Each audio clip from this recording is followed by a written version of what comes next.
Welcome to the TEFL Training Institute podcast, the bite-sized TEFL podcast for teachers, trainers, and managers.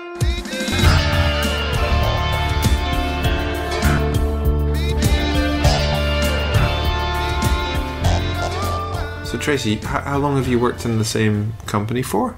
Almost 10 years. Long time. You must have renewed your contract a whole bunch of times then, have you? Yeah. Okay, so can you tell me some of the reasons why you decided to stay? Okay, I remember clearly the first time I renewed, I was really sure that I enjoyed the job teaching. I also enjoyed working with my colleagues, and I liked the work environment. I listed the pros and cons, and I think the schedule is not great, but compared to some other factors, I think, I definitely want to stay. Okay. And then what about more recently? Yeah, for the last 2 times when I renewed the contract, it's mainly because there are new challenges and the position has been changed. I can say got promoted or doing different role. Okay. When I do training with managers and I usually ask them, what's the number one thing that motivates teachers? Can you guess what they say? Let me guess. I would say money is one of them. So people always say money. And yet, again, none of the things that you said really were related to money. It was career development, it was your peers, it was enjoying teaching, all those different things. I won't deny, salary increase would definitely going to be one reason why people, they're staying or they're changing jobs. But I don't think from my experience, that was the main reason why I did that. So today we're going to look at teacher motivation and teacher retention, and we've got 3 questions. So the first one, what are the common mistakes for teacher retention? So what can managers and organizations do to retain teachers? And finally, so why it is important for managers and organizations to keep teachers and motivate them?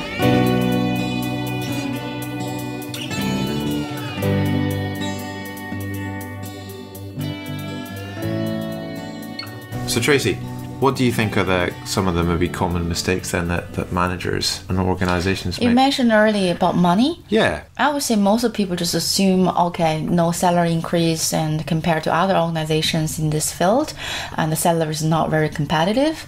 That's why people leave, because, people live in a real world. They want to get more money, have a better living standard. Because money is important, right? Yeah, no one is going to say no.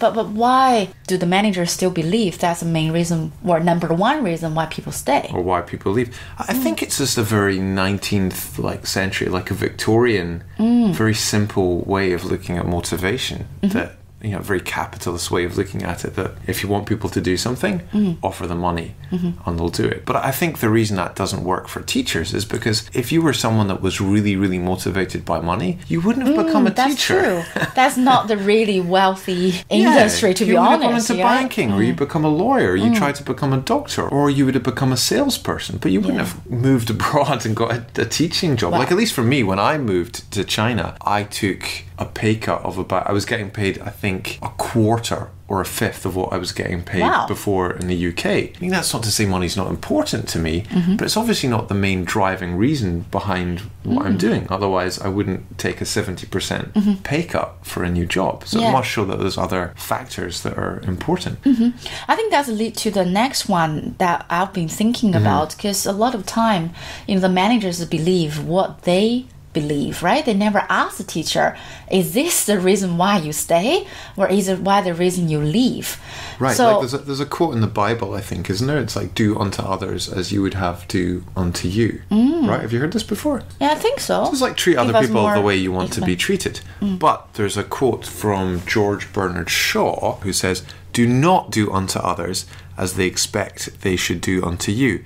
Their tastes may not be the same. So obviously different people are motivated by different things, but I think there's this assumption that what motivates me must be the same as what motivates you. And I think the big problem in organizations is that senior managers do get a high salary and probably are quite motivated by money. And then they assume, that must be the same for teachers. Yeah, but that's it's not. A good point. A lot of managers or organizers don't really listen to teachers and what they really need and what motivates them. Yeah. Because I think, we talk about sit down with teachers at different time, maybe before probation or after probation, 6 months or 1 year, or different year before contract. So you just maybe have a regular meeting or conversation with your teacher and just find out what's going on with them and what they really need. I think listening is the key Exactly. thing there, right? So if you're doing a review with someone, after however long, the main person speaking the review should be the employee, not the manager. So you can find out more about what interests them, what their goals are, why they're doing the job. Because if you don't know those things, how can you expect to motivate someone? Yeah, a lot of teachers I talk to, at least, and some teachers say, do you really think I'm doing this job for money? No, because I want to, really help people and to see my students develop, to learn something, and I want to see their happy face at the end of the class. So don't assume people do or stay this job just because of money. Yeah.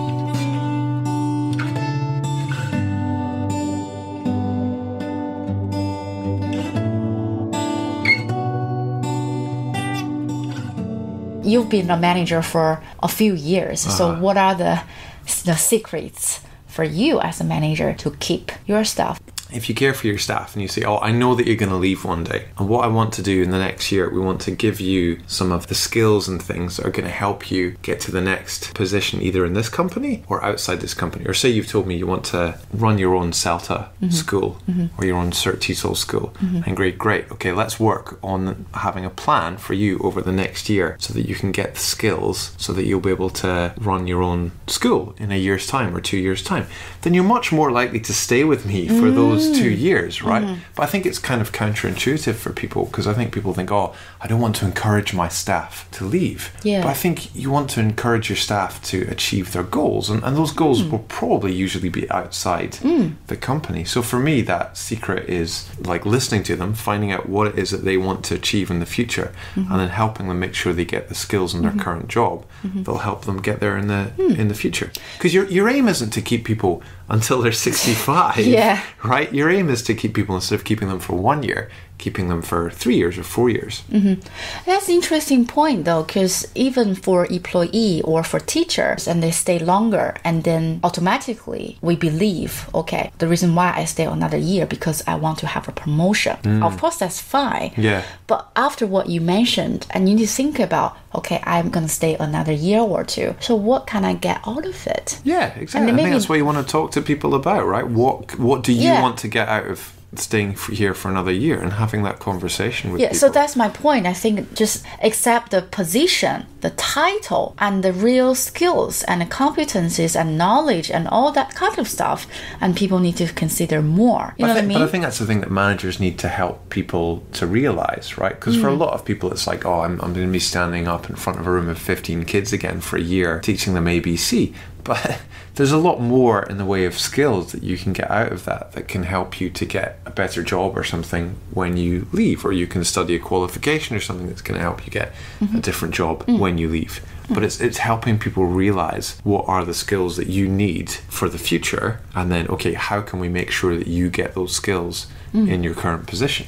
And in another word, I think just to try to let them see their value in this team or in this company. Right, so it's back to that thing of recognizing people, but I think it's about recognizing the right things. So it's not about saying, well done, you got the most student retention, or you got the highest demonstration class conversion, or well done, you came to work on time every day for the last month, right? It's about praising people for things that they want to be praised for.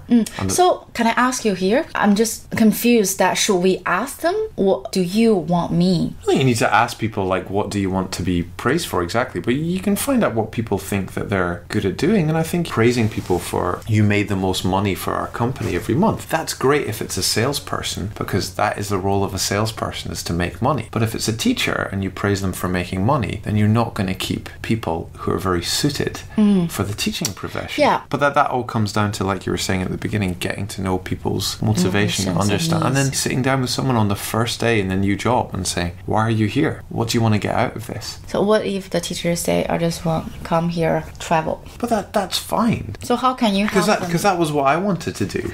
But how in the beginning can you do that to relate to their retention because you know they're going to leave, right? I don't care. But I didn't leave, right? So I came here to travel and I'm still in the same country, in the same organization 10 years later because people's motivations change. And we know, again, from research that the majority of what's called self-initiated expats, SIEs, so people who make the decision themselves to go abroad, one of the most common reasons, and the most common reason for language skills, is that they want to travel. So of course give those people opportunities to do that, but they might enjoy the job as I did, right? Like I really, really enjoyed teaching, and as time has gone by, my motivations for staying in this profession, this industry, have changed.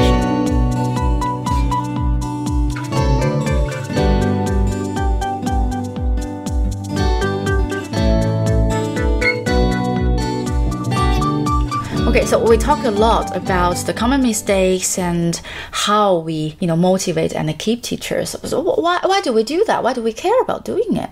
The main, I think, reason for big organizations is it's just very, very expensive to recruit teachers from abroad. So you could save so much money by just keeping teachers in the same position for longer. So that's a sort of big picture. And then I think if it comes down to the sort of small picture about teachers and students, then as a teacher, the most important thing you can do is understand and get to know your students. Yeah, that's the common feedback that I heard when I met some students in the center and just say, oh, okay, after my 6 months maternity leave, I came back and just no teacher in this school I really know, and they all left. So I think that's a really, really bad effect on the students. So it's definitely bad for the students. I think it's not necessarily saying that every teacher who's been teaching for 5 years is better than every teacher who's been teaching for 6 months. But I think it's pretty much always true that you're a better teacher after 5 years than you were after 1 year. I definitely was. And another thing is similar to recruitment is training, because we're doing training. You know how much time and efforts we spend with the teachers, and then they leave. That's the most frustrating thing for a trainer. I mean, at least for me. I have the teachers that spend all the time, like 1 or 2 weeks with them. And then you just say, okay, in 6 months or a year, and they just left. They can do a really good job, but you know what I mean? And you have to train new people again and again. So it's really, really costly for organizations, right? Yeah, exactly, because they have to pay us to do training and stuff.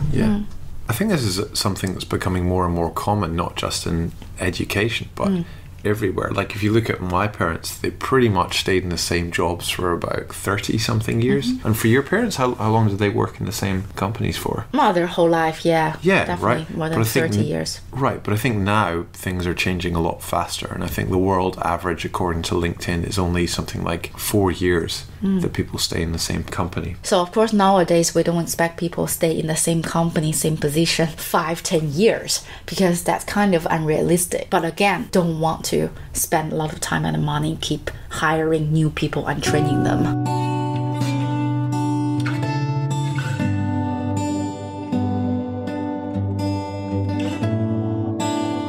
So Rose, you've just started a new job.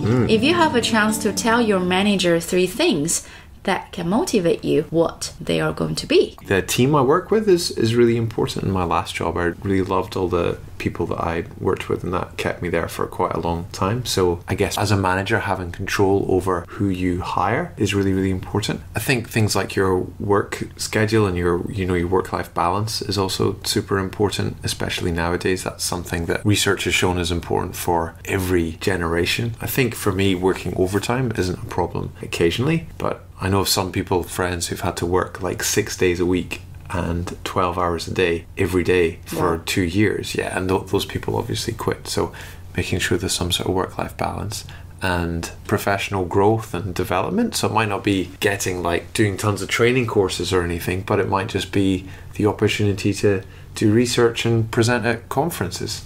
Okay, that's very good advice. Hope she's listening. Good luck. All right, bye everyone. Goodbye.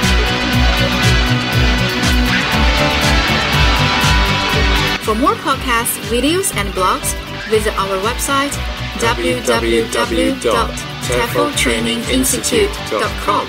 If you've got a question or a topic you'd like us to discuss, leave us a comment. And if you want to keep up to date with our latest content, add us on WeChat at TEFL Training Institute. And if you enjoyed our podcast, please rate us on iTunes.